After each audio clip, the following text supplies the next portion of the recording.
A little more than a year ago, we kicked off Platypod Perspectives by talking to an artist, Bob Coates, about an amazing image that he shot. And then we've kept up that tradition. Every single time we come out with an episode, we talk to a photographer about a great image that they've shot. We ask them how they did it, and they give us some behind the scenes. They talk to us about the gear and the settings and the post-processing in some cases, and the setup and maybe even the thought process that went into capturing a particular image. And we know we're hearing from our photographer friends that they love this because they see a really engaging image and they go, man, I want to learn how to do that. Well, this time out, what we're going to do is just give you a taste of about 5 episodes that we've done in this first year, and encourage you, I'm not going to go in and reveal absolutely everything from each of those episodes, then this would be over an hour long.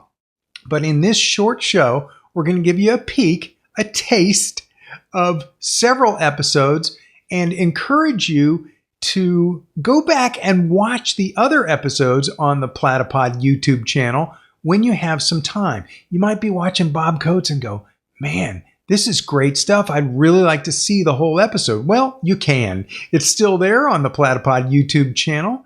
And just look up Platypod Perspectives and you'll see each and every episode. Today, we're just going to have a quick look at about 5 or 6 really good ones and encourage you to go back and watch the full episodes. The reason I love this so much is because, well, first of all, in Florida, we don't have these gorgeous Milky Way options. And I love this image, but it's a vertirama, a vertical panorama. Yeah, Larry T challenged me, and Larry T is the inventor of the Platyball and the Platypod and all this great gear we get to work with. And he challenged me to do vertiramas, and that would be where you're taking an image from the front and going all the way up over the sky and back behind you. And so I did those in a cathedral and did some outside. And Larry said, hey, could you do that with the Milky Way? And I went, I like a challenge. So it took me about 6 months to put this together because I had to go to different places and scout this out. And, I kept looking at places because you need some place in front of you. You need some place behind. And it was quite difficult to do that. And then you had to take multiple shots. So how many shots and what kinds of exposures are we looking at? Well, let's take a look at my screen and I'll show you. I was able to do 8 images. The 8 images are all shot in a horizontal format. So this is in front of me and then going up over my head. And then this ends up being behind me. And then these are all stitched together in Photoshop. Now, one thing that I do when I'm processing these images is to go ahead and take the images and rotate them before I ask Photoshop to do the stitching. Just by itself, that's a great image. Okay, and then as we go up, the Milky Way, more Milky Way, more Milky Way. Guess what? More Milky Way. The Milky Way does go around us in a complete circle, so this is not unusual, but the fact that we're capturing it in one image is, and then there's the horizon behind me. Wow. That's just incredible. That's incredible. There's the final image. I love this image. Larry T and I were talking about it. It's not just this iconic structure in the middle of nowhere where it's just kind of coming up out of the ground, but this capture is gorgeous. And the fact that there's this reflection, this is an image I've never seen before. And I've seen so many pictures of Devil's Tower, and it was captured by the Platypod Pro, Ian Plant. Ian, thank you so much for joining us. Thank you, Larry. I'm so happy to be here. Thanks for having me on the program. And it's been photographed many, many times by a lot of different photographers. But a lot of the photos of Devil's Tower look very similar to all of the other photos of Devil's Tower. And part of the reason is that it's really difficult to get a unique perspective. You got to be a little farther away from the tower to get a good view of it. I stumbled upon this one idea, one of my trips there. I found this rainwater pool that was on a boulder at the base of the tower. And I was able to photograph the reflection of Devil's Tower in that rainwater pool. It was a 9mm lens.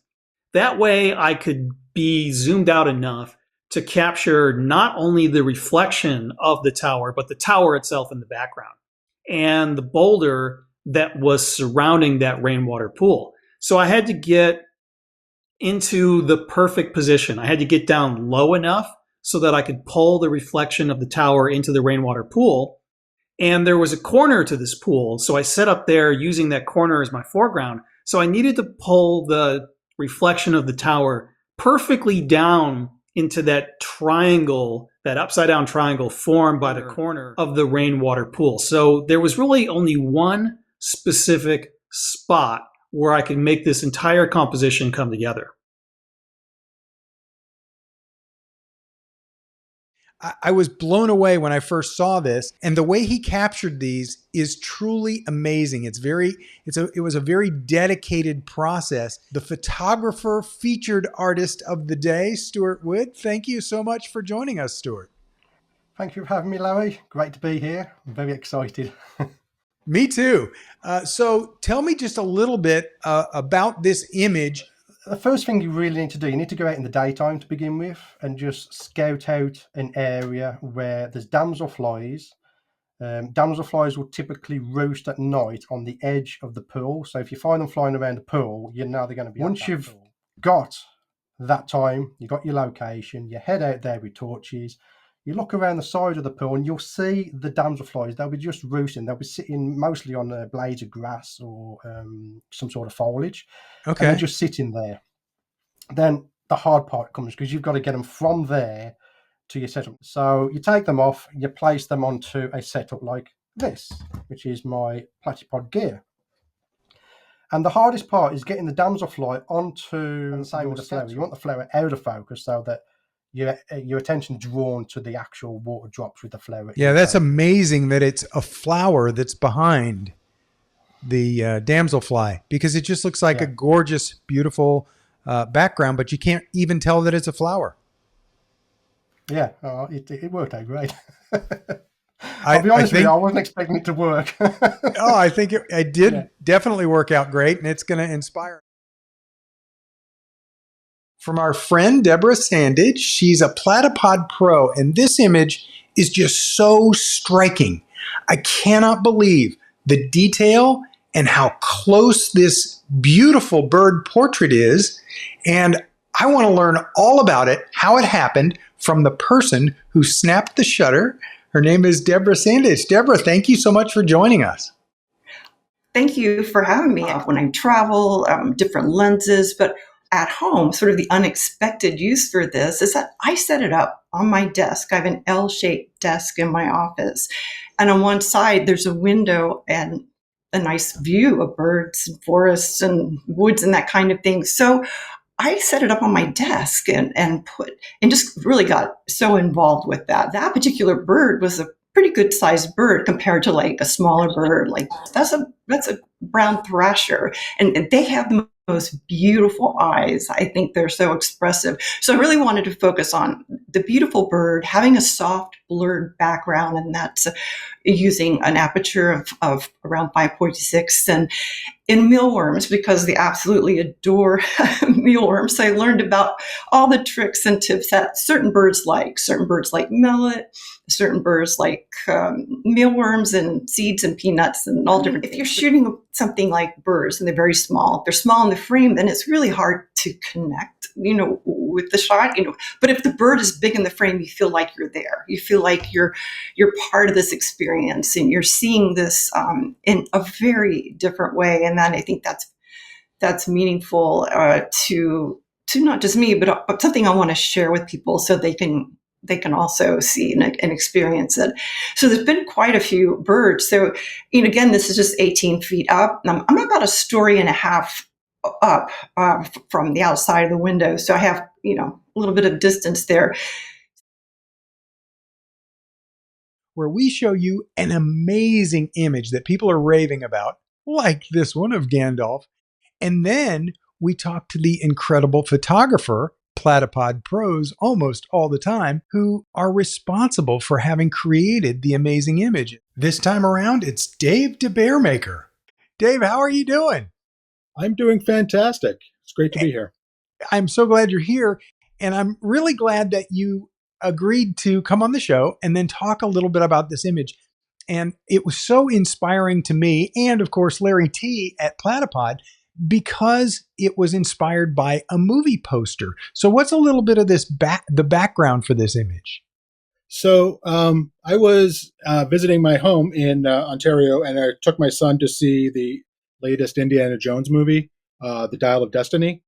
And as I was walking into a theater, they had the movie poster for that movie, and it was very dramatic with a very bright light, and it just called to me. And so I decided he was going to be my subject, and I just tried to recreate the light from that movie using Gandalf here.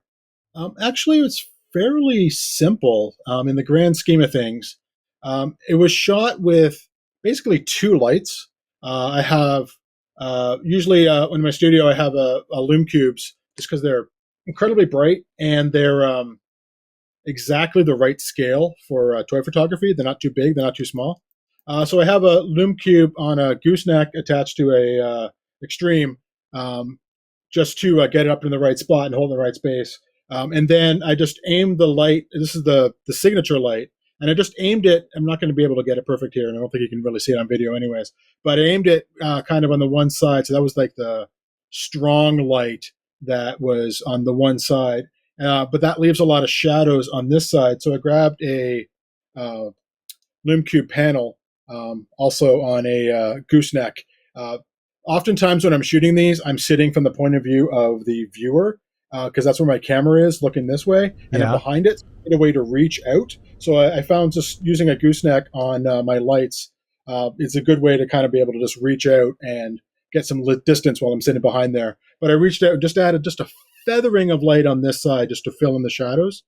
And then that was the main light.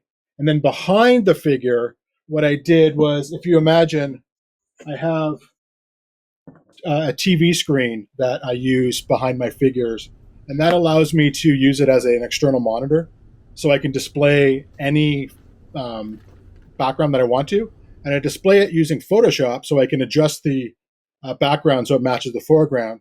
That was a quick look at part of 5 episodes from the first season, the first year of Platypod Perspectives. You can see great images, great people explaining those images that they shot, and there's a whole lot more to each of these individual episodes, plus a lot of episodes we didn't even touch on. I hate to say it's a best of because there are so many great episodes, and there are a lot of incredible images, and you just might find a lot of great training there when you check out Platypod Perspectives on the YouTube channel.